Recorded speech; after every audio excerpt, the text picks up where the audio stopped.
Welcome student, আজকে আমরা দেখে নেব কোষে দেখি 1.3 এর 10 এর বি দাগ আর সি দাগের অঙ্কগুলো। আচ্ছা, প্রথমে দেখো বলেছে কি এই x minus three whole square সমান সমান x square minus six x plus nine, এটি দ্বিঘাত সমীকরণ। এটা আমাদের সত্য না মিথ্যা সেটা যাচাই করতে হবে।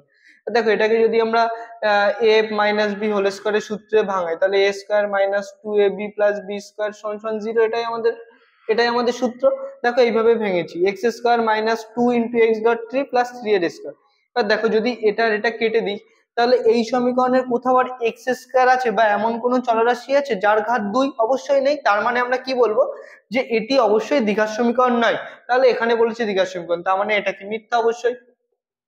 আচ্ছা, এরপরে বলেছে এক্স স্কোয়ার ইকুয়াল টু 25 সমীকরণটির একটি বীজ সেটা কত? 5।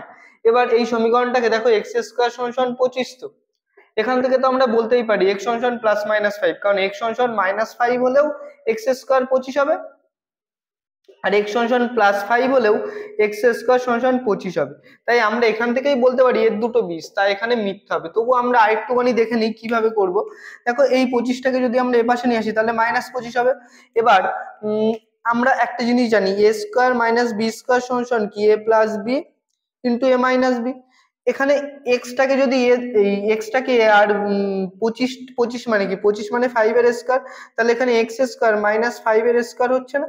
তাহলে এখানে কি লিখতে পারি? X plus five into x minus five সমান সমান জিরো। তাহলে আমরা কি বলতে পারি, হয় এটা ইকুয়াল টু জিরো, না হয় এটা ইকুয়াল টু জিরো। তাহলে এটা যদি জিরো হয় তাহলে এক্স ইকুয়াল টু ফাইভ, এটা যদি জিরো হয় x equal to minus five. তাহলে দেখো এর দুটো বীজ বেরোলো, একটা ফাইভ একটা মাইনাস ফাইভ। তাহলে এটাও আমাদের কি মিথ্যা হবে। ঠিক আছে। আচ্ছা, আমরা সি দাগটা নেক্সট ভিডিওয়ে দেখে নেব।